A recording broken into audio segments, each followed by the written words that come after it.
Premirje z napako, izgubljena v prevodu. 2 zgodovinska obiska, kršenje pakistanske suverenosti, bo Izrael plačal odškodnino Libanonu, narkobiznis in CIA, indici v globalnem šopingu, vohunska parodija v Veliki Britaniji. Takle imamo! Pozdravljeni iz ljubljanskega studia 142, takle imamo.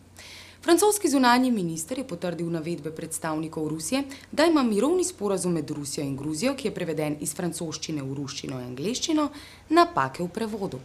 Iz tega izhajajo tudi različne interpretacije o pogojih delovanja ruskih enot na območju Gruzije, torej v 10-kilometrskem pasu okoli odcepljenih entitet.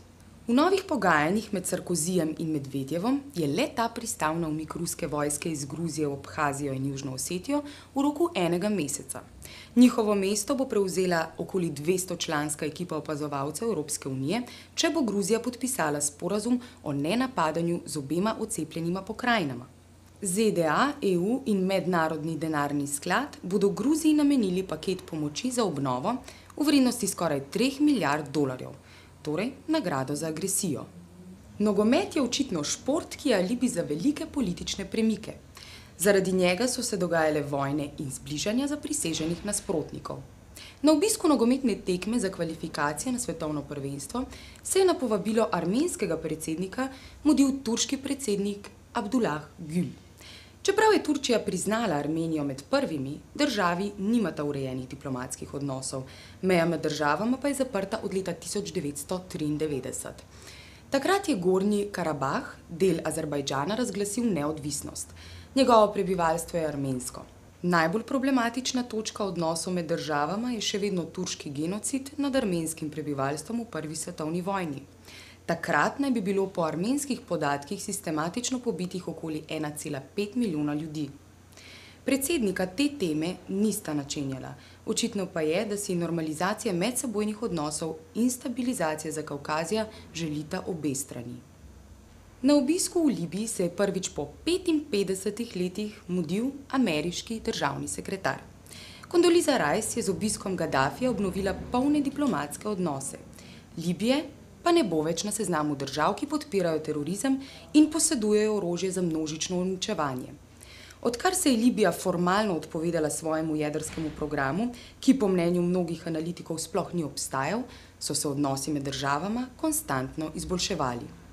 A significant historic visit.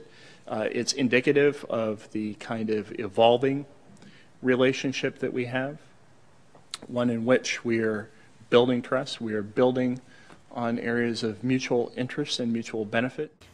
Pripadniki ameriških specialnih enot so izvedli prvo kopensko operacijo na ozemlju Pakistana. V helikopterskem desantu na pakistansko vas so ubili okoli 20 civilistov, med njimi tudi ženske in otroke. Do sedaj so Američani izvajali le napade iz zraka. Nova strategija čezmejnih vdorov je bila zasnovana že januarja letos.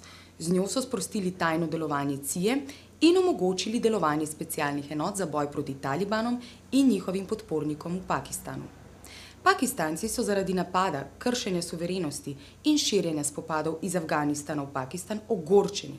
Guverner te mejne pokrajine je pozval državne oblasti, da zaščitijo suverenost države in njeno prebivalstvo.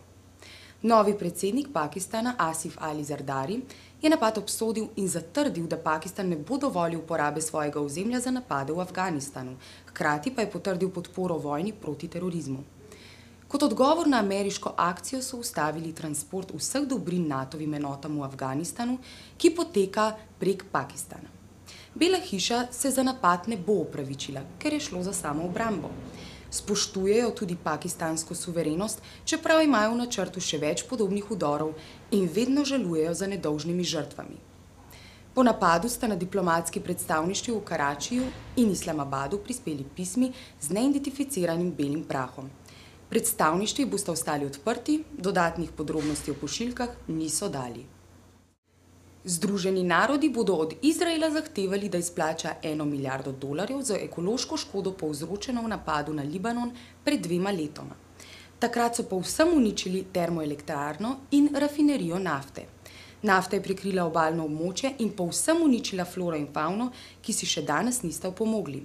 Vrednost odškodnine temelji na oceni škode Svetovne banke. Lani je na polotoku Yucatan strmoglavilo letalo Gulfstream 2 s 3,3 tone kokaina na krovu.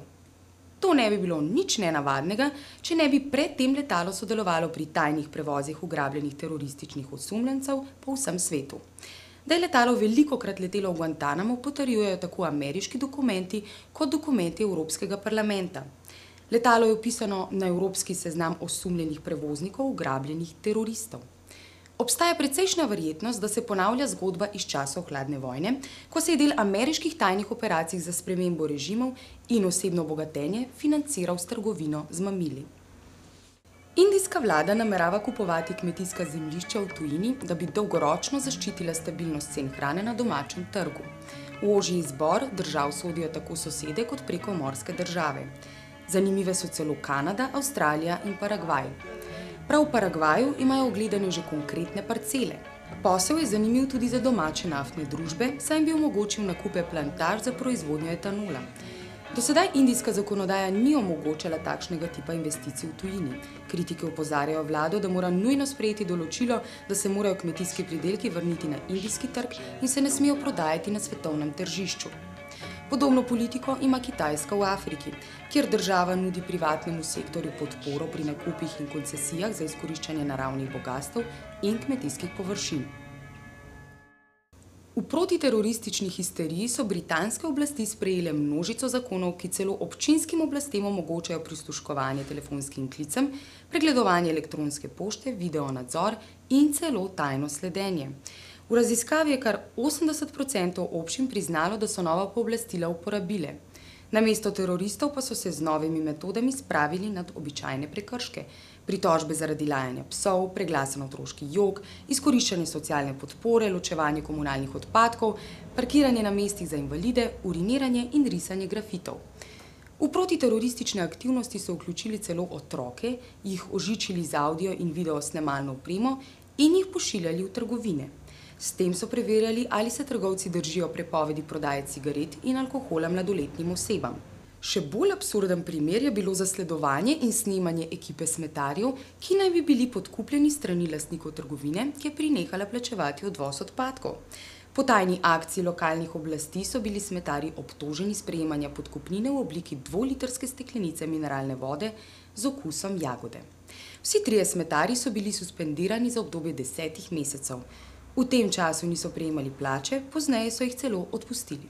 V izvensodni poravnavi so dobili 100.000 funtov odškodnine. Ker ni nobenega interesa za našo oddajo, bi prosila vpletene v aferi Patria za mičkon košček pogače. Komunajzerji pa ne ga nehajo srati. Rupel bi si pa lahko že enkrat prebral Ženevske konvencije. Iz ljubljanskega studia 142, nasvidenje.